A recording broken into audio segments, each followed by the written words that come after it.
Hey Russell, how's it going, man? Man. It is good to see you. How you doing, Dan? I'm doing well. How are you? Oh, good, brother. Good, good, It, good. it's been a little while. It has, man.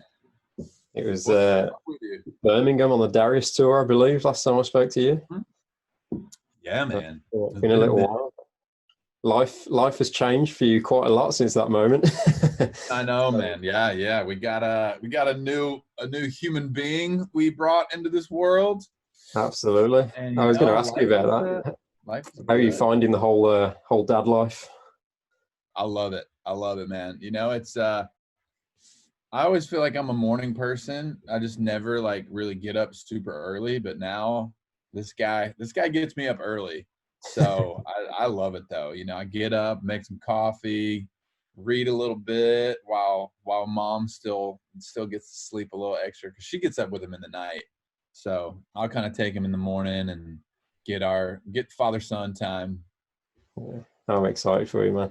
How are you finding the whole work balance, work private life balance with having a baby now? Because gearing up to release a new album, it's interesting time for you. Yeah. Oh, it's very, very interesting times right now. But we've gotten so much time off in the pandemic, and we're able to kind of like I don't know. I guess it's kind of like micro work. I just hop down here in the studio, and I mixed my whole record right here just on these headphones with my engineer via internet at his house, and so it's just kind of hop down here, hop up, and it's been awesome, man. And just to kind of have just to have that time off, but also to have time to finish the record. And now it's a little crazy right now, these last couple of weeks with album launch and everything. And I mean, we've shot basically a whole feature film for the entire album where it previews every song on the album within this like 8 to 10 minute video. And so we've been just slammed with that, and then shooting a music video for Home Sweet, second single off the album. And it's just been a lot, bro. It's been a lot, but it's amazing. I love it. Yeah, but I guess the one thing that's been missing from this year is the live shows, and I know how much you love performing live. There's nobody who brings the energy to the stage quite like you do. So, how much have you actually missed doing the touring and being on the road? Oh man, I've there's kind of two sides to the coin. One, yes, I miss playing shows, and especially now that we're putting all this new music out, I'm like, I need to play these songs live so bad. But also I spent the last 6 years just touring my face off, and it just like it's been amazing to kind of slow down and recoup. Just for the sake of quality. I've rested my body, my voice, my just all of that. And I just but when it gets back time to get out there, I'm definitely going to need a sedative because I'm going to go absolutely crazy. Well, this new music that you're about to put out is absolutely made for the live shows. There's so many anthems on there. I just love it. But it also feels like you found another level of quality in terms of the songwriting, and it's much more from the heart this time. So tell us about kind of how your songwriting style has changed over the last 3 years since the last album, and how we can hear that in the new record. Yeah, I mean, with the first record, it was super. I mean, still from the heart and still real. We had three hits off of that, and but there's like the more fun, goofy songs on there, and this one, it goes a little deeper. It's still fun. It's still anthemic. It's still super high energy. Just the songwriting comes from a deeper place of learning how to express my emotions a little more. And it's like an onion. You got to peel back layer by layer, and with time, I'm sure they'll get deeper and deeper. But this is definitely a step deeper, more from the heart. And there's not, I'm still the same goofy fun guy. But these songs really just the ones that really connected with me were the ones that were a little bit deeper. And so that's where this record came from, was definitely a little deeper place. And congratulations on the success of Love You Like I Used To, because it seems like you've got this country radio thing figured out now. It's pretty easy for you now.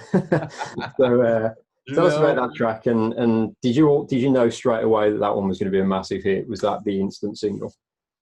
so this was Love You Like I Used To was actually written twice. So the first time I played it for my wife, and she was like, not that great, bro. You didn't nail it. And so, she's my most honest critic. I love having her as a sounding board. But I mean, the co-writers agreed, and so we ended up, she said the title of this song is better than the song you just played me. And she was like, I think you need to rewrite this title. And so we were on tour with Lady Antebellum, and I brought my writers out on the bus, and we were in Detroit, and I just remember sitting out on this little grassy hill, and we completely rewrote the entire song. Versus the only thing that was the same was I don't love you like I used to. Literally, that's it. And so, yeah, we just completely rewrote the song, stripped it to the bones, and finished the song and played it for my wife and a bunch of our people from the label, and it was just like click. It was like, yeah, there it is. So There it the moral of the story basically is just listen to Kaylee and do whatever yeah, she says. listen to Kaylee and she will guide you.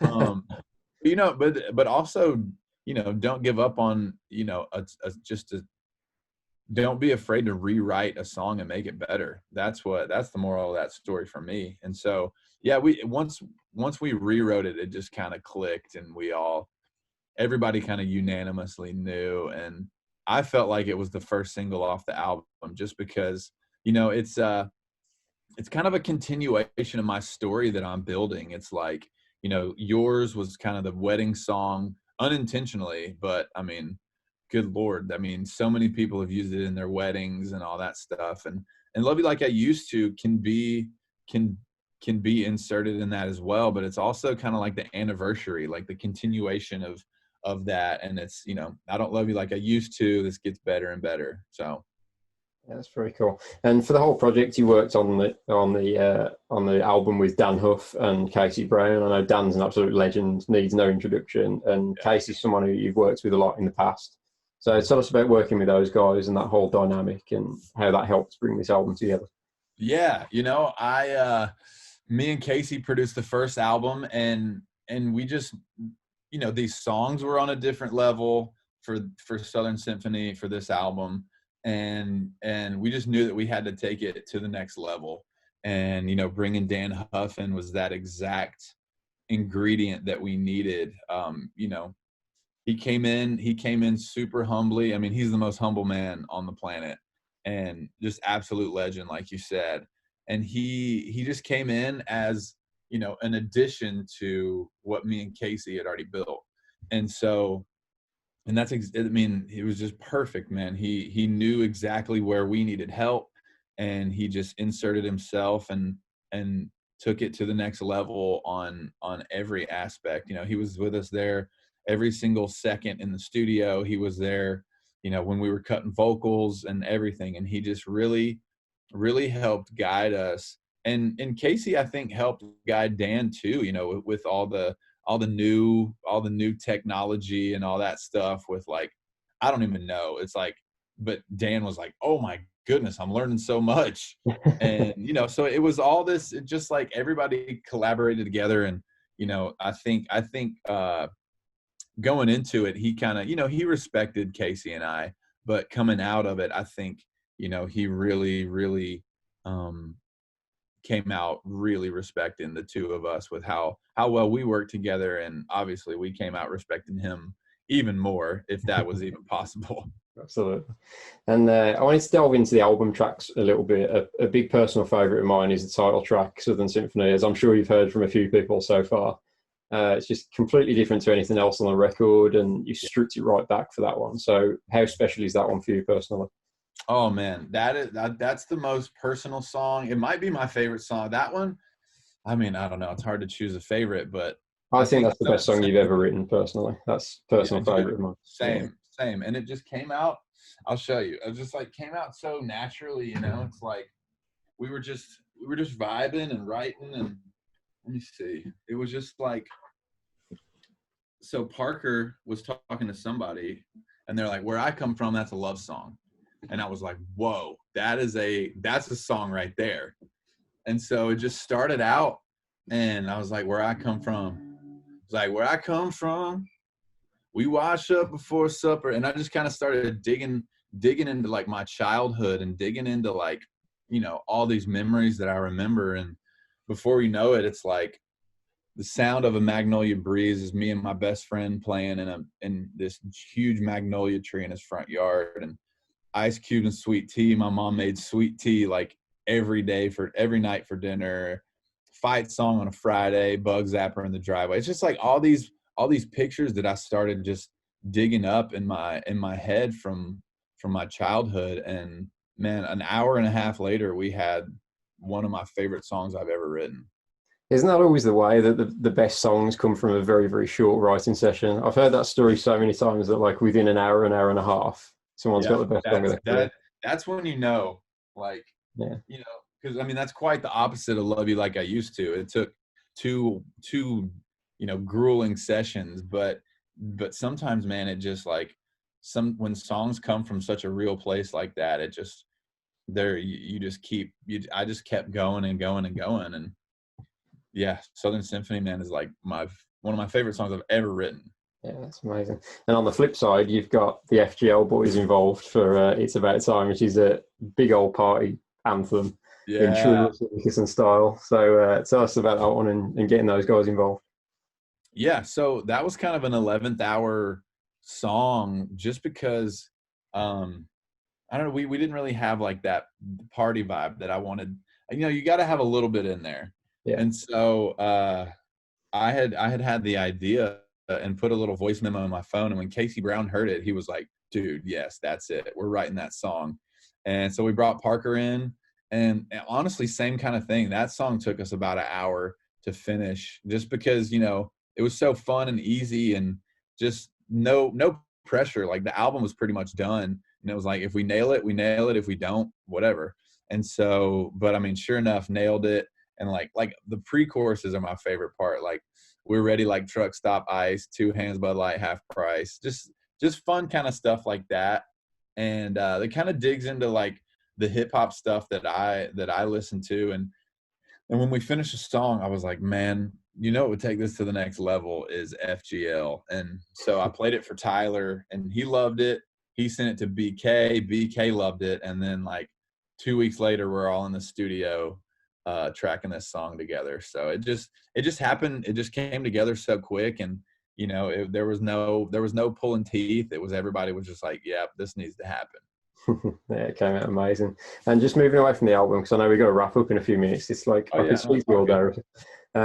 But you've been doing some This Is Russ episodes on YouTube that I wanted to speak to you about. It's a great title, by the way, because I'm a huge This Is Us fan. So tell us about doing that, because it's so great to see an artist who's like so open with their personal life, and you just let it all out there. So has it been good fun for you to put those together?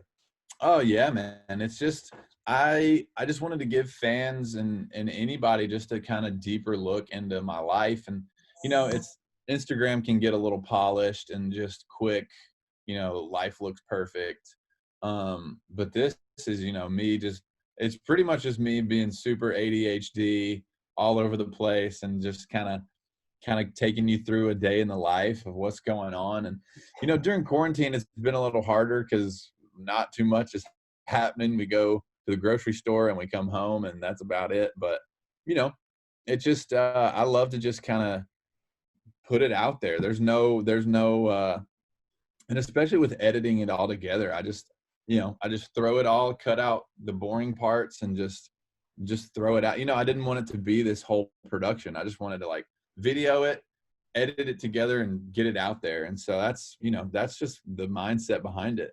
I love it, man. It's cool. And just finally, Russell, before we wrap up, once this pandemic is over and we can start doing live shows again, how much of a priority is the UK for you? Because I know you've built such a great following over here. You've given us some amazing live shows over the years. So are you going to come back and see us pretty soon?